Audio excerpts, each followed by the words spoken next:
When you understand what happens to the food when it goes into your gastrointestinal tract, you start to have an understanding of how to treat this gastrointestinal tract. It is about 8 meters long. We're going to begin at the opening, which is the mouth, and it ends up at the other end. The mouth is the only part of our gastrointestinal tract where we have say over. We have say over what goes in. We have say over how much goes in. We have say over how long it stays in the mouth, whether we do 2 chews and swallow, or whether we chew, chew, chew until it breaks down to tiny little substances. And that's very, very important. You see, there are no teeth in the stomach. So the only place we have the opportunity to chew is in the mouth. And we have exposed bone, that's our teeth, and our teeth's main role is to chew the food up until to tiny little particles. You might have heard the old saying that we should drink our food and chew our drinks. Are you chewing your juices at the moment? Take a mouthful, and what that does, that allows your digestive juices. Not a lot of digestion happens with juices, but a little bit, and it warms it. And we should drink our food, meaning we should chew our food almost to a cream. When you eat a nut very fast and you don't chew them all up, those little lumps that don't get chewed up in the mouth, they actually come out the other end. And this brings me to another point. No controversial issues are to be discussed at the meal table. So we also have say over the environment of entry, meaning, are we in a rush running along trying to grab a bit of meal, or are we in a stressful situation? If you're hungry and you're very, very busy, you're actually better to have a protein drink. In fact, one writer said that when we sit to eat, we should cast off care and anxious thought, because when you're stressed at the meal table, the brain puts the holes on your digestive juices and you do not digest well. We also have say over the liquid that we take with the meal. And when we travel down to the stomach, you'll discover it's a very acid environment. And so we should not be washing down our digestive juices with what we're drinking. So the first organ is the mouth. And the pH in the mouth is an alkaline environment. And there are 2 foods that begin digestion in the mouth. One is starch. And the enzyme that breaks down starch, or another word for starch is carbohydrates, is ptyalin. Ptyalin is a salivary amylase, and ptyalin is not present in a baby's mouth. The first teeth that the baby gets are 4 at the top and 4 at the bottom, and those teeth are called milk teeth, because that's all baby should be having, is milk. But it's also taste time. Around that time, the baby is beginning to sit. It's around 7.5 months. The baby's putting things in the mouth. And this is a good time to give the baby a piece of cucumber, a piece of banana, a piece of pear, a piece of apple. It's taste time. And you will notice by the end of the meal, the little one has maybe 3/4 got through that piece of cucumber, and there are lots of little tiny bits of cucumber all on the high chair, and lots of pieces of cucumber on the floor, and a few get down. You see, it's just taste time. Now, the baby's like a little rabbit. Chew, chew, chew. When a baby only ever has slop, you know what slop is? It's that stuff so many people feed their babies, all mashed up. They never learn to chew. And chewing is very, very important. When we chew and chew down to tiny, tiny particles, we now create a larger surface area for our digestive enzymes to work on. We also allow messages to get to the brain. So the message is, oh, there's a bit of fat in here. And so the organs further down are getting the message. Yeah, there's a bit of fat coming. There's a bit of protein. Yep. So the different organs that digest the different nutrients are given the message. So if someone goes chew, chew, swallow, The organs are saying, what's coming? And the brain says, I don't know. I don't know. They're chewing so fast. It's very difficult for me to assess what's coming down. So these are some of the many reasons why we should chew. With a baby, the next teeth that come through after the 4 at the top and the 4 at the bottom are the molars. Now they come through back here. Molars grind. What do we grind? Grain. Now when the molars are through, then and only then is ptyalin released. So no baby produces starch until the ptyalin is full, until the molars are through, and then the ptyalin's released. And what are mothers told to give their babies 4 to 6 months of age? Rice cereal. It makes no sense at all. One lady said, Barbara, just mash it up in the blender. Well, that made no sense at all to me. Because you put it in a baby's mouth. Have you noticed what happens? You see, when babies suck the nipple, they use their tongue and their top lip. And so when you put mush in there, they come down like this and it pops straight out. I've seen mothers do it. Then they scoop it up and then they put it back in and they scoop. It doesn't make any sense at all to me. You see, a baby should not have food until they can sit, till they can feed themselves, until they've got teeth to chew it. Now, doesn't that make sense? Makes a lot of sense. But Heinz baby food, they want you to buy their baby food at a young age. So they've actually managed to find a few authorities that say if you feed your babies at a young age, they'll be smarter. You know, you can't believe everything you read. Now let's have a look at Einstein. Let's have a look at Galileo. Let's have a look at these geniuses in times past. They were not fed food as babies. It's a recent thing. It's only about the last 100 years that babies have been fed food. Traditionally, babies were never fed food. So all these great geniuses of the past, it certainly didn't stunt their intellectual power. The other food that is broken down in the mouth is saturated fat. So your saturated fat is your coconut, your palm oils, your shea butters, your cocoa butters, butter. The saturated fat is broken down in the mouth. Underneath the tongue, there are sublingual glands that release lingual lipase. And lingual lipase is the enzyme that breaks down saturated fat. Saturated fat is unique in it is the only fat that begins its breakdown in the mouth. Now we come down the esophagus and we come through a little bilayered muscle there that's called the cardiac sphincter. It's called the cardiac sphincter because it's nearness to the heart. And that little bilayered muscle is designed to prevent food going back up into the esophagus. You see, when you get into the stomach, it's a very acid environment. And that acid is important for the enzymes to work. But some people have a condition called reflux, heartburn, you've heard of it? Or GERDs, the problem of the acid coming up. And so what are they given? Antacids? That doesn't make much sense at all. Because if a person takes an antacid, how's their stomach digestion gonna work? To give someone an antacid because they've got acid coming up is like shooting all the horses because they get out of the gateway. Just shut the gate. Yeah. Just shut the gate. So why is the gate weak? Because the gate must be weak for acid to come back up. Why would it be weak? It would be because of a person eating their main meal at the end of the day. If a person eats a large meal at the end of the day, then they lie down to go to sleep and the contents of the stomach are pushing against the cardiac sphincter. It's not the odd day that might happen, but night after night after night after night, like the dripping tap on a stone, it is weakening that cardiac sphincter.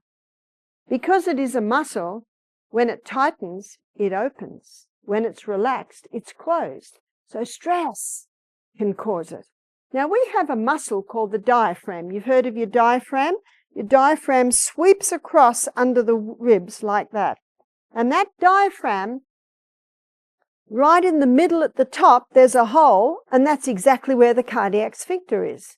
So if someone has a weak diaphragm, and the diaphragm is a muscle, like any other muscle, the more it is used, the stronger it gets.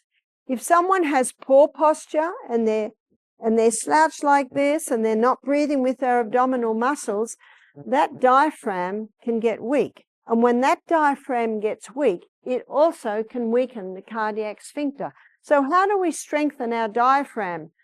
We stand tall, we stand straight, and we use our abdominal muscles in the breathing process.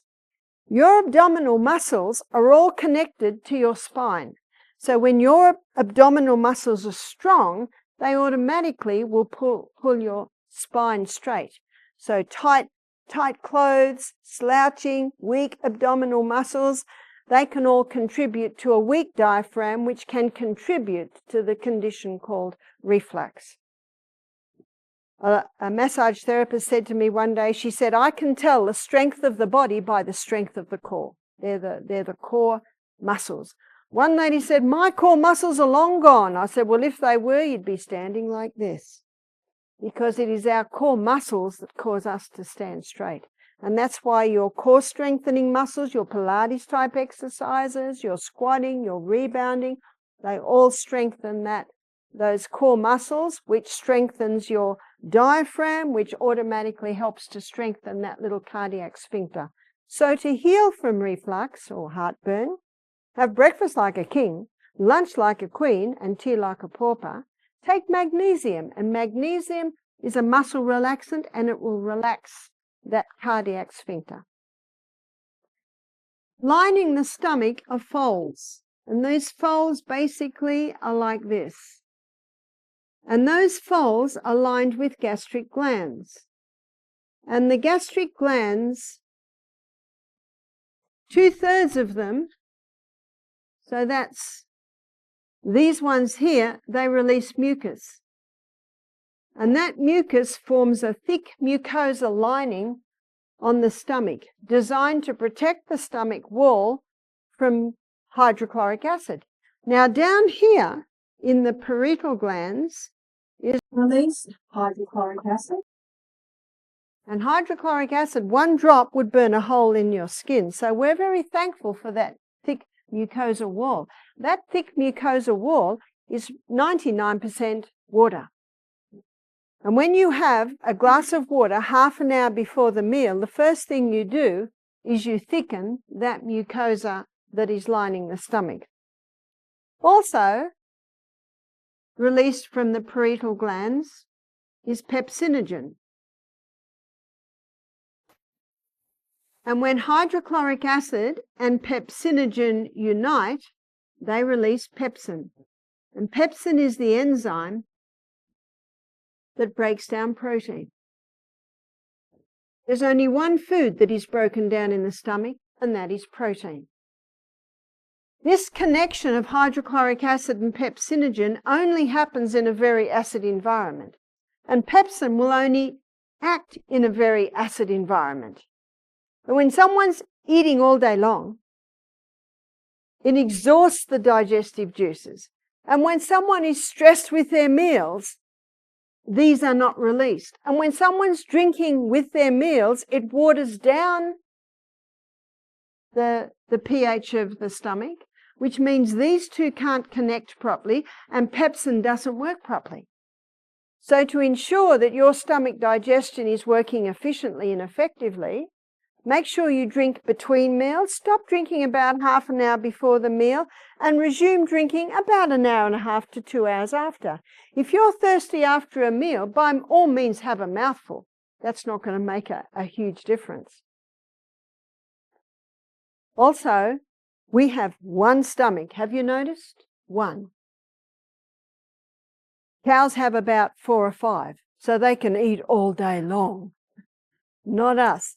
And many personal trainers advise, what's that? Eating all day long. It doesn't actually make any sense. But probably the most popular way to eat today is intermittent fasting. Have you heard of that? And also time-restricted eating. It's called TRE.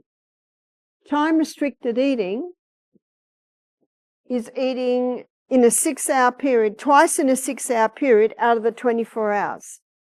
Dr. Michael Mosley, he's written a book. He's probably famous for the intermittent fasting. He's written a book called Fast Exercise. And he's written another book called Fast Diet. And he talks about the time-restricted eating. You Google time-restricted eating, you'll get a lot of information on it. What they've found, when people only eat twice in the 6-hour period, that stomach works better because it's getting a rest. And he talks, in the fast diet, he talks about fasting between the meal, leaving 5 to 6 hours between the meal. And also, that actually allows about a 17, 18-hour fast through to breakfast the next day. They have found that diabetes improves with the time-restricted eating. And what have diabetics been told? You've got to eat every few hours to keep your blood sugar up, which actually defies reason when you understand digestion, because most of our nutrients, they're all absorbed in the small intestine. They're not even absorbed in the stomach. And so even when your stomach's empty, you're still getting nutrients from your small intestine. Most people that feel hungry between meals, it's thirst. So my son Peter, when he was 15, he came to me one day and he said, "Mum, the water's not doing it anymore." I looked at the clock and I said, "Great, Peter, it's lunchtime." That's what you'll find. If the water's not doing it anymore, it probably is time to eat. What Dr. Michael Mosley suggests is eating at 1:30 and eating again about 7:30. But to me, that doesn't make any sense. We should be fueling up our engine at the beginning of our journey. To eat so late at night is like putting fuel in your car at the end of your journey, and your day is a journey. From Wednesday on, you'll be having breakfast at 7:30 and lunch at 1:30, so you will be able to experience the time-restricted eating, which is just eating in that 6-hour period. I was talking to one girl and she said, "I'm just about fainting by midday." And she said, "And it's hard going to sleep with this huge meal in my stomach." So she did the change and started to have breakfast at 7:30, her main meal at 1:30. She said it worked very, very well. She said she's starting to get a little bit peckish just as she's going to bed, but hey, you're just going to sleep. And the beauty of it is when you would be hungriest, you're sound asleep. And if you wake up in the middle of the night starving, have a crystal of Celtic salt and a glass of water and go back to sleep. And you'll find that will probably do it. Hydrochloric acid not only connects with pepsinogen to release pepsin, hydrochloric acid is very strong antibacterial, antifungal. In fact, in my book, I've got a chapter called The Stomach's Secret Weapon, and that's hydrochloric acid. And when I give a lecture on the immune system, I talk about hydrochloric acid as part of our immune system because it kills off any unwanted bacteria or yeast or fungus that might come in on the food. And I think I mentioned this morning, if someone eats blue vein cheese, if they've got real strong hydrochloric acid, it basically wipes it out. So that's also part of our immune system, is our hydrochloric acid. How can you boost hydrochloric acid? Drink between meals and not with meals. Make sure you cast off care and anxious thought as you sit to dine. Eat twice a day. But what if you still need a little boost? You can take 1/4 teaspoon of cayenne pepper in a little water just before the meal. Cayenne pepper will wake anything up. You can also take the juice of a lemon just before the meal. That will also revive your gastric juices. Some people that have lived under major stress for many years will often find their hydrochloric acid levels a little bit low. I have never met anyone with too much hydrochloric acid. In fact, if someone says to me, "I've got a very acid stomach," I say, "Fantastic. It's supposed to be." Dogs have 6 times the hydrochloric acid of humans. Do they get reflux? Do they get stomach ulcer? No, no, no.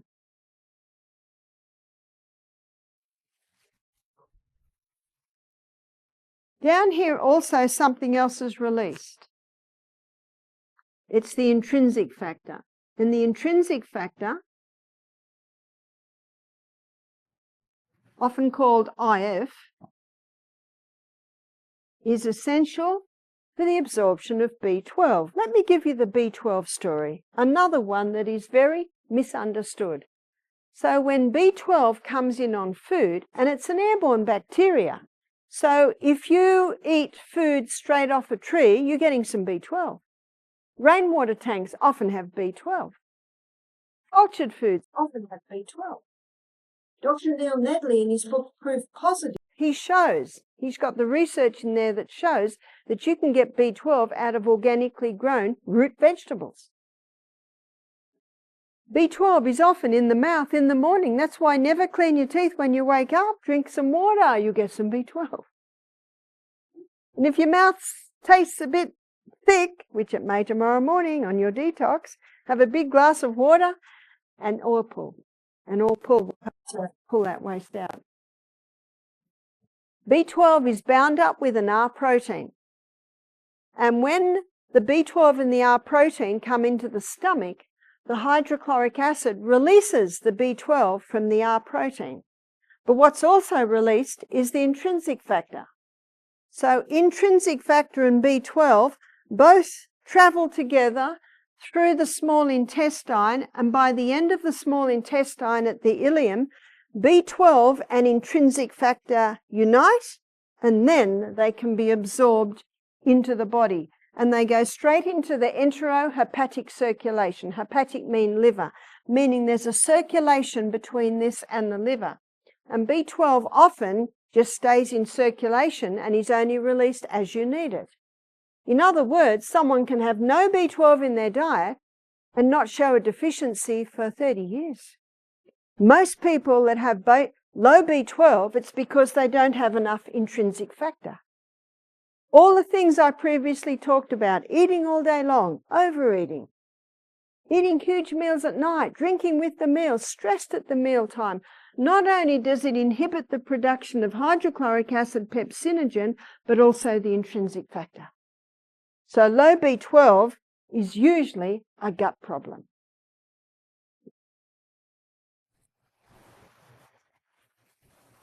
So that's what happens in the stomach.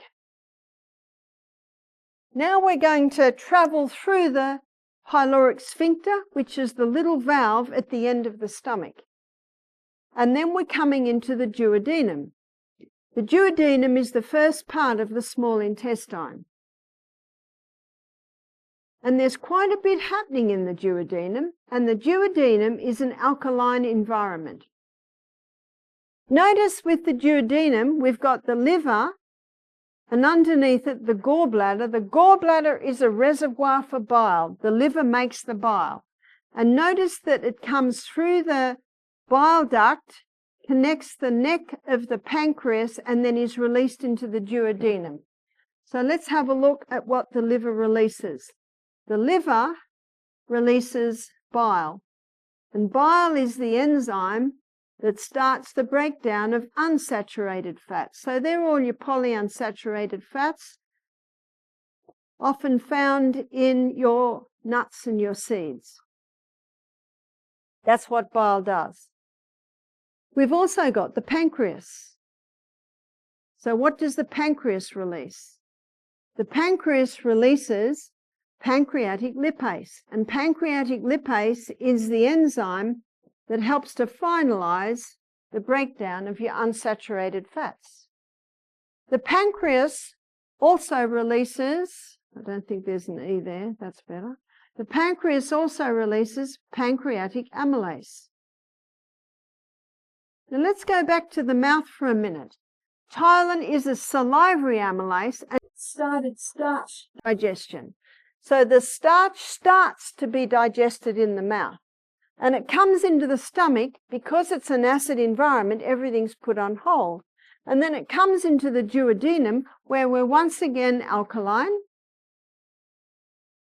And pancreatic amylase, it finalizes starch digestion. The pancreas also releases trypsin. And trypsin is an enzyme that finalizes protein digestion. Remember where protein digestion began? Protein digestion began in the stomach under the action of pepsin.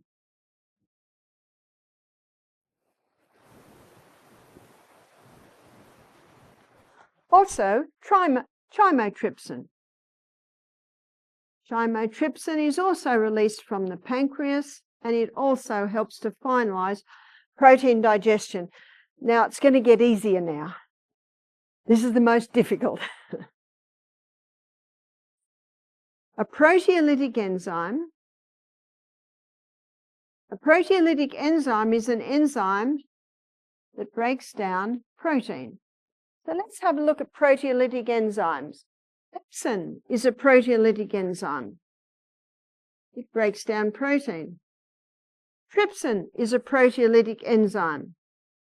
It breaks down protein. Chymotrypsin is a proteolytic enzyme. There are some foods that contain proteolytic enzymes. One is the core of the pineapple, contains bromelain. And bromelain is a proteolytic enzyme. And the papaya or pawpaw contains papain. And papain is a proteolytic enzyme. So if a person has problems with the pancreas, it's a good idea for them to take a proteolytic enzyme supplement, and you can buy them that contains bromelain and papain. Considering all of this, students, which organ is the main organ of digestion? It is the pancreas. And most people that have pancreatitis, cancer of the pancreas, they die from malnutrition. Can you see why? They can't finalize digestion, and they usually die from malnutrition. You see, anything that goes in the gastrointestinal tract is not part of you or me until it gets broken down to tiny substances, then absorbed into the blood, then it becomes part of you and me.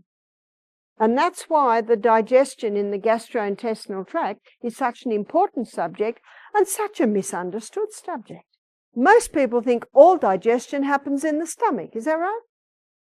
But as you can see, the mouth plays an important part. Yes, the stomach plays a part, but the main organ is your pancreas. So a very important part of digestion is the pancreas. Now, what the pancreas does, it releases two hormones into the blood, and that's insulin and glucagon. And it releases 4 enzymes into the gut. So the pancreas plays a few parts.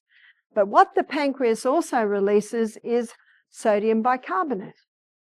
And the reason the pancreas releases sodium bicarbonate is that what's coming out of the stomach is very acid. And these enzymes have to have an alkaline environment. So it releases sodium bicarbonate to help bring it to an alkaline environment so these enzymes can work. Let me show you what happens with protein. Here's protein. In the stomach,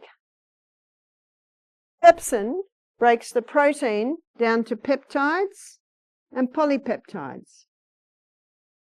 And then the peptides and the polypeptides come into the duodenum, and trypsin and chymotrypsin break the peptides down to amino acids and the polypeptides down to amino acid and peptide, and then amino acids. But let's say the person's drinking with their meals. Let's say that they're eating all day long. Let's say they're running around as they eat. Let's say they're having their main meal at the end of the day, and how many Americans are doing all of that? Undigested protein comes down here. Maybe only a couple get down to here. And that undigested protein gets into the duodenum, and the pancreas says, "What are you doing here?" Sorry guys, but they're drinking with their meals. They're eating all day long. They're having their main meal at the end of the day, and there just was not enough acid to break it down. We'll do the best we can. But all the trypsin and chymotrypsin can do is actually bring it down to this, the peptides and the polypeptides. Most of our food is absorbed halfway down the gastrointestinal tract. And so peptides and polypeptides are getting down here into the large intestine, and the large intestine says, what are you doing here?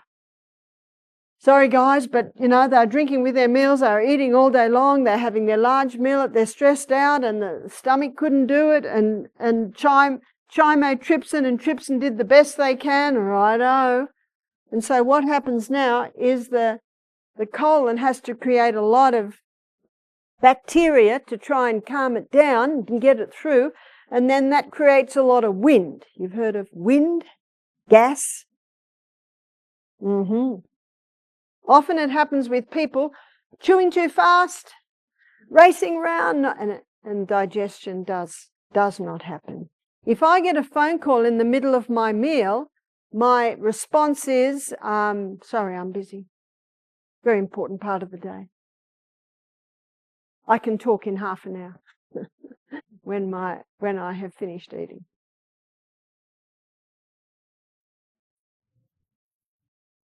Now we're coming to the grand finale of digestion.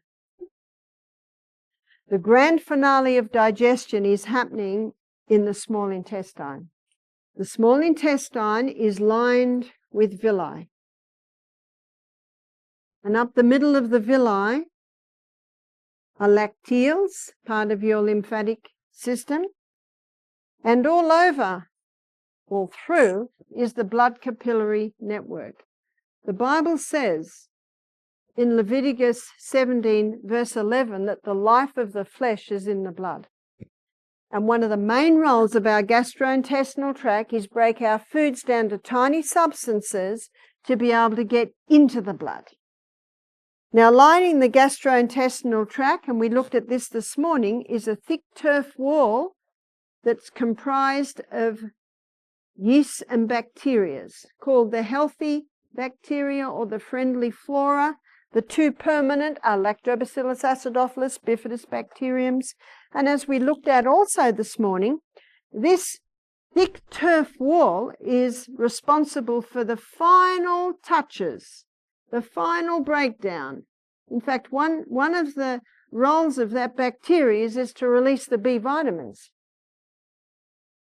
This gut flora is also responsible for the absorption of the nutrients out of the gut and into the blood. This gut flora is also responsible for protecting our blood against any harmful pathogens that might be in the gut. This flora is also responsible for the nourishment of the cells that line the gastrointestinal tract. How important is that gut flora? But what's happening today is there are some specifically drugs that people are taking that break down the gut flora. Antibiotics break it down. Antibiotics kill the good guys and the bad. Garlic, some of the research is showing, is garlic is 6 times more potent than tetracycline. It's a powerful antibiotic. On Wednesday night when we do our demonstration on poultices, I'll be giving you a recipe for an antibiotic alternative if you have colds and flus. And it has a lot of garlic in it. Another thing that helps to break it down is the statin drugs. Tomorrow, when we look at the liver, I'll be telling you the truth. And you'll be seeing how it is not cholesterol or unsaturated fat that cause heart disease. So there's no need to go on the statin drugs.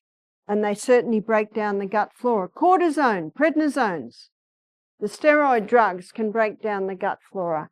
Long-term painkillers can break it down. Contraceptive pill. One lady said, well, I get a tick for all of that.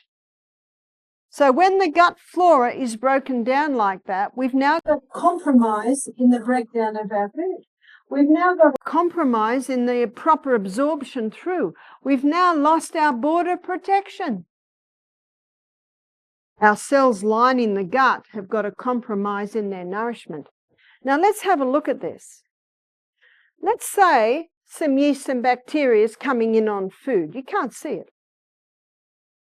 The hydrochloric acid will wipe it out. But the person's drinking with their meals, the person's eating all day long. They've exhausted their hydrochloric acid. So it survives the stomach.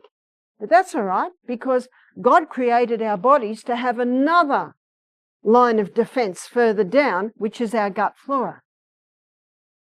But when it gets down to the gut flora, oh no, even that's compromised.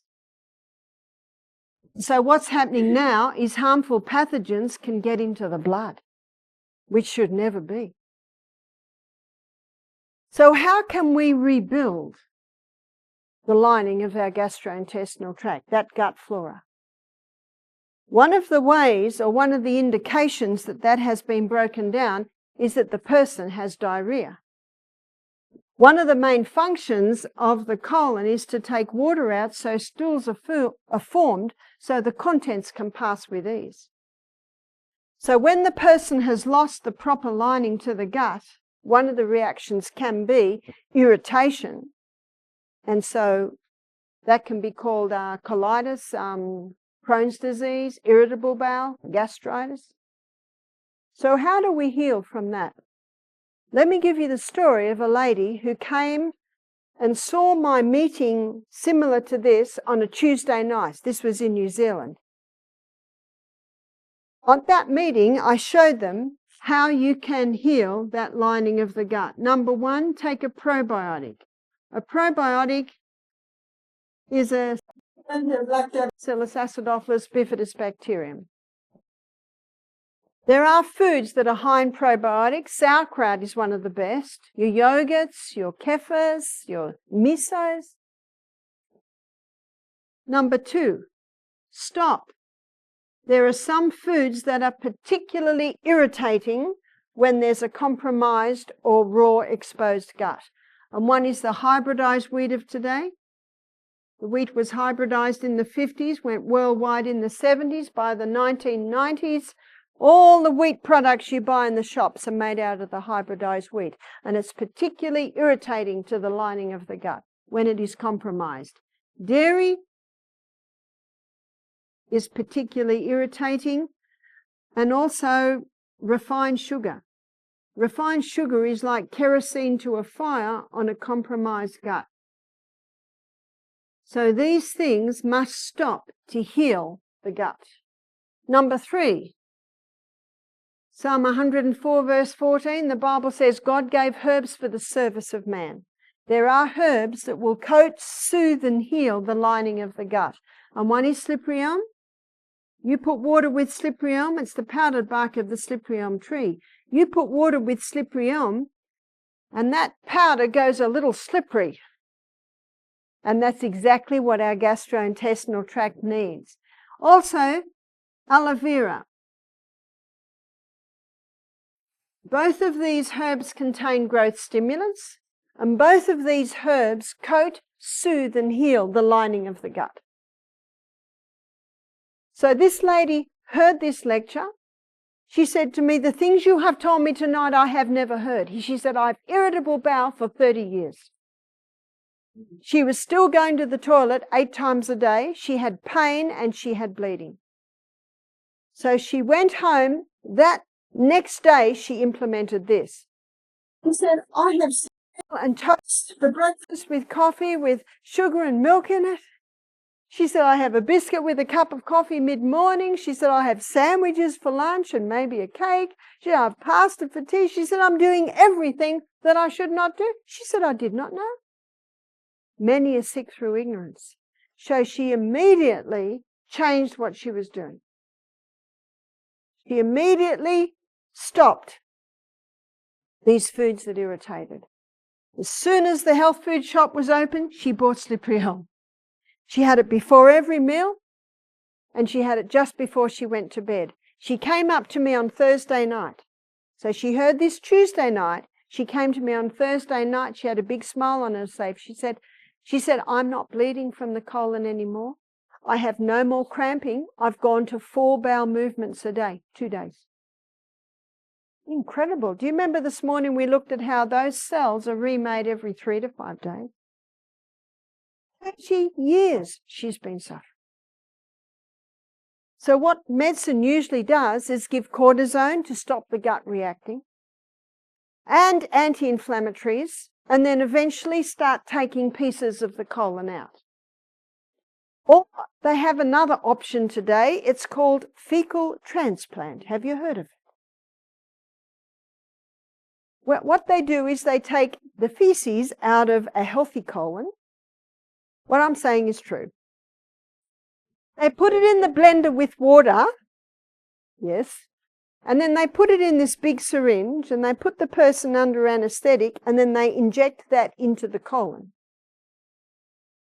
I had a man ring me. He said, my 15-year-old daughter, she's had this irritable bowel for a long time. He said, I paid $10,000 for her to have a fecal transplant. She went really well for 10 months, but then she got a bad cold and she took antibiotics. And what did the antibiotics do? They brought it straight back by killing off her. He said, she's back to square one. Can you help her? I said, is she willing? Did you hear what I said? He said, no. I said, I'm sorry, I cannot help. I cannot help. Hopefully that father will not pay another $10,000. And hopefully the girl will eventually agree. If a parent says, I want to bring my child to your retreat, you know, what do I say? Are they willing? Are they interested? Because a man convinced against his will be of the same opinion still. I find often when a person hears this, they actually begin to understand. No wonder the proverb says, Proverbs 14 verse 6, it starts with, a scorner seeketh wisdom and findeth it not, but knowledge is easy to him that understands. So halfway down the gastrointestinal tract, most of the nutrients should be absorbed. When the contents come into the large intestine, they come in through, again, a double-layered valve called the ileocecal valve, because we don't want anything to go backwards. Notice the appendix. Did you know that God didn't make a mistake? The appendix is a very important part of the gastrointestinal tract. It has 2 main roles. It's called the colon's oil can because it lubricates the contents as it moves through the large intestine. It also releases antibacterial fluid in case what's coming out of the small intestine is toxic. Why would it be toxic? You see, dogs have a gastrointestinal tract that is 1 meter long. Ours is 8 meters long. When meat breaks down, it putrefies. So with a dog, they've got 6 times the hydrochloric acid, so it breaks it down fast and then it's out of the body. And of course, no one's ever going to put the dog's droppings into the compost bin or the garden, are they? Because it's actually made out of meat that putrefies. We don't want that in our garden. So with a human gut, often what's coming out of here when they're on a meat diet is fairly toxic. And so when people are eating meat, the appendix works very, very hard. The only people that really get away with it are people that eat a small amount of meat and a lot of vegetables, because vegetables ferment. And what's coming off that is not as toxic as putrefaction. So let's say the person had a big steak and then they had some wine with their meal, then they had some ice cream and chocolate flavorings. All of that just feeds the putrefaction. So what's coming out of here is pretty bad. And so that appendix is working hard. And when that appendix works very, very hard, it gets inflamed. And what's that called? Appendicitis. That's right. And so now we're coming through here, and one of the main functions of the colon is to take water out so stools are formed. That's why it's very, very important that the person be well hydrated. because if a person is not well hydrated, more water gets taken out than should be taken out, and then we're left with rabbit, pellets, and cement. Also notice that the structure of the colon has a lot of grooves and corners. It needs to be swept every day. That's why it's very important to have a high fiber diet. All your refined foods, all your white breads, your white cakes, all of those, no fiber. Sugar, no fiber. Meat and dairy products, no fiber. So you look at America, I was reading that colorectal cancer is the #2 killer in America, in a nation that eat a lot of refined foods, a lot of meat and dairy products. So it's just getting stuck and it's not going through properly. Dr. Kellogg, he said 3 intakes of food a day should equal 3 evacuations a day. So I meet people who are going once a week. I meet people who are going twice a week. So Dr. Kellogg, he said 1 bowel movement a day is constipation. When we drink adequate water, when we're having a high fiber diet, then that movement happens as it should be. The most normal common time to evacuate is really after every meal, because when you eat and your stomach starts massaging that food, it massages all the way down the gastrointestinal tract. One lady said, "Barbara, something's wrong with me. I eat a meal, then I've got to go to the bathroom and I lose it all." I said, "No, you're not losing what you just ate. It's still in the stomach." See, digestion takes anywhere between 3.5 to 4 hours. And then the stomach likes a rest. That's why 5 to 6 hours between a meal is the best time for digestion. It's actually the most appropriate time to go. But what happens is people get busy. I've just got to finish weeding this garden, then I'll go. I've just got to finish talking to my friend on the phone, and then I'll go. I've just got to finish typing this email, and then I'll go. You see, when you feel to go, there's pressure down here. And if you don't go, then it all falls back into the previous part of the colon. So a person's busy, they feel to go, they don't go, they go half an hour later and they can't go. That's because it's actually gone back there. And now, still the water is coming out, and so that can get even more difficult to pass. And as I showed you this morning, our puborectalis, that muscle that holds up the large part of the large colon, when we squat, it relaxes and the contents can pass with ease. But what about a person who is only going once a week? What about a person who is not going twice a day? And as I mentioned this morning, the colon has a mind of its own. And if you're not going as often as you should and you tell it to go, it won't, will it? It needs gentle stimulation by exercise, by adequate water, by a fiber diet.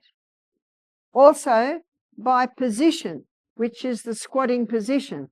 Bed Bath & Beyond sells Squatty Potty, which is a stool that wraps round the toilet so you can pull it out with your daily evacuation.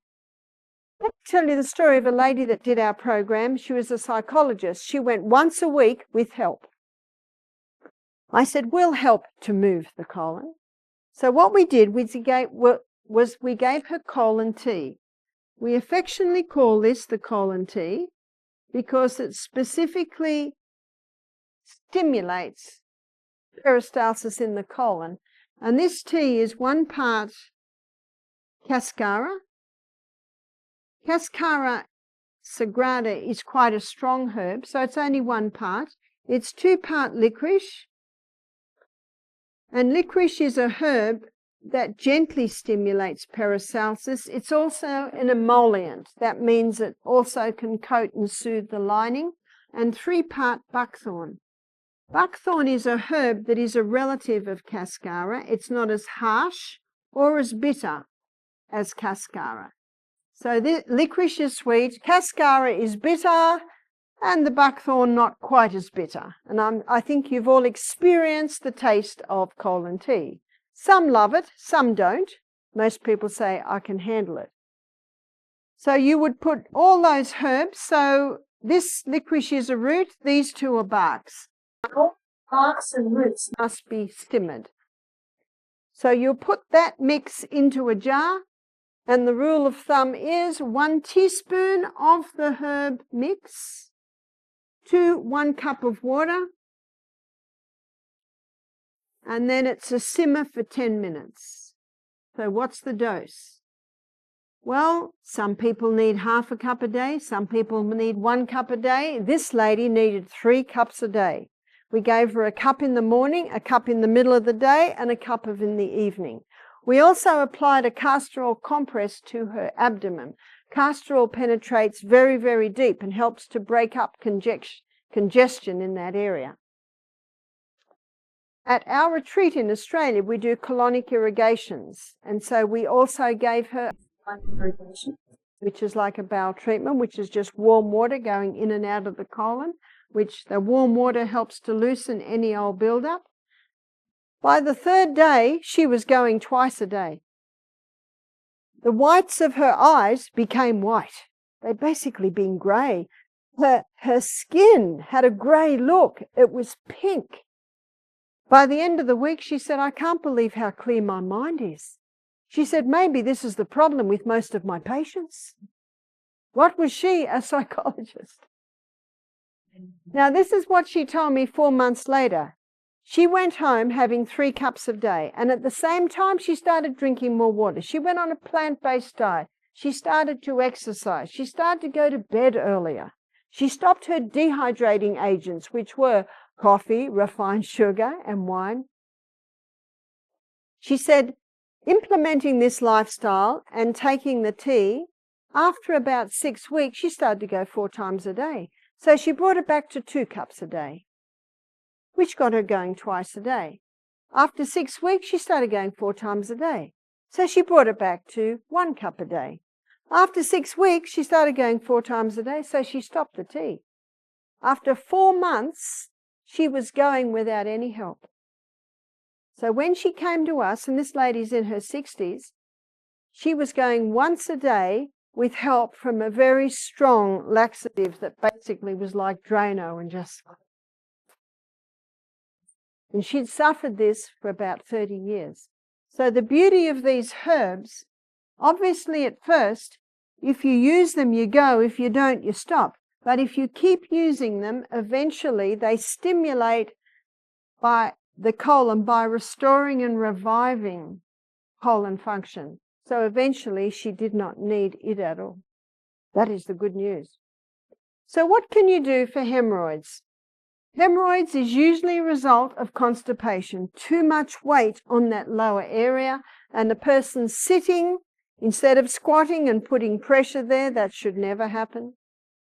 What can you do for hemorrhoids? First, eliminate the cause by resolving the constipation and buying the squatty potty so that you're squatting. But you can also do a couple of things that will bring relief. And one is you get a cotton ball and you soak it in castor oil. You mold it to the shape of, say, your little finger, and you freeze it. It will take 3 days to freeze.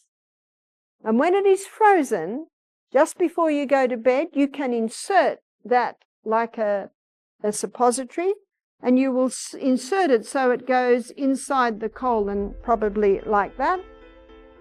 And in the night, it, of course, melts, and the castor oil brings relief to the area. So in the morning, when you do your daily evacuation, of course, it will pass out. And the other thing that will bring great relief is to get slithers of aloe vera gel, about, again, the size of your little finger, and freeze those. Now, both of these, you might alternate them. You might try one, try another, see what brings the most relief. But the cool also has an anti-inflammatory effect on the hemorrhoids and causes them to reduce, and the herbs also help. And so ends our journey through the gastrointestinal tract.